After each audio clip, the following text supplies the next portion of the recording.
Gandang gabi guys, gagawa nga po pala si nanay nung guyabano shake. Kung napapansin nyo po ay malinis na yung guyabano.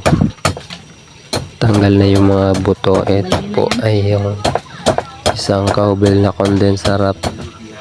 Mix na to dun sa isang laki-laking guyabano.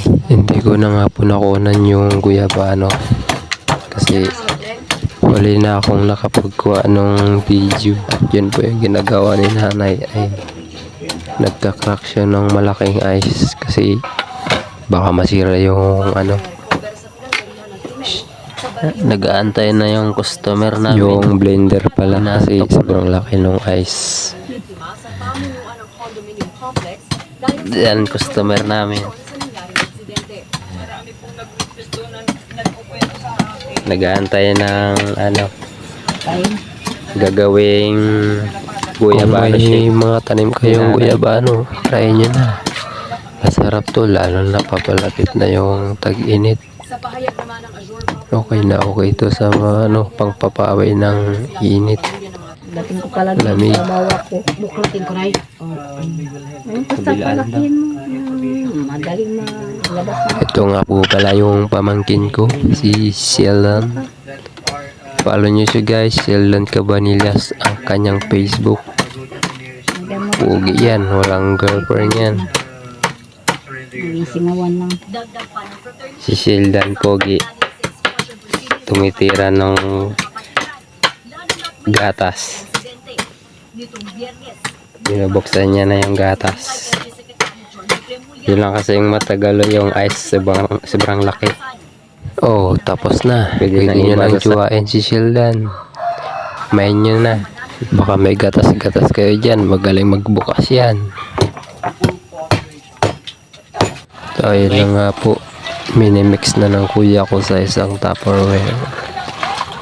Ice, gatas, guyabano. Para isang blender lang. Ganon din naman yun eh, diba? Oo. Depende sa inyo kung anong gusto nyong unahin. Ice or guyabano. Tapos ulit nyo lang gatas, ganon. Diskarte nyo. Basta ako iinom lang nung guyabano shake, pampalambot ng sipon.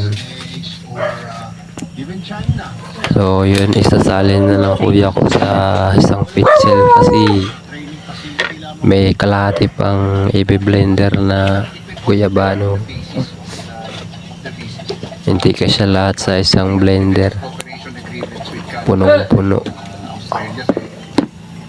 Yung mga allies natin that they are free to visit the EDCA sites upon our invitation.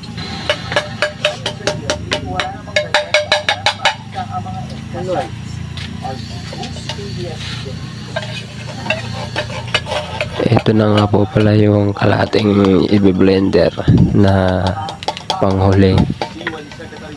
Yan.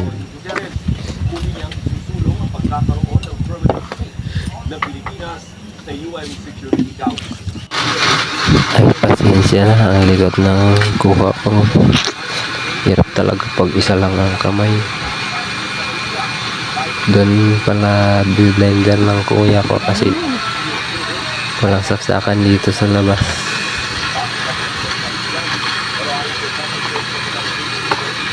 Dami ng tubig na. Wala kasi kaming extension dito sa labas. Ito na guys, iinuman na. Akala mo walang sakit, iinom pa ng malamig.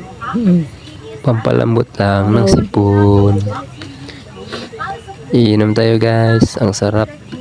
Matamis-tamis. Kaya tayong anak ng senator.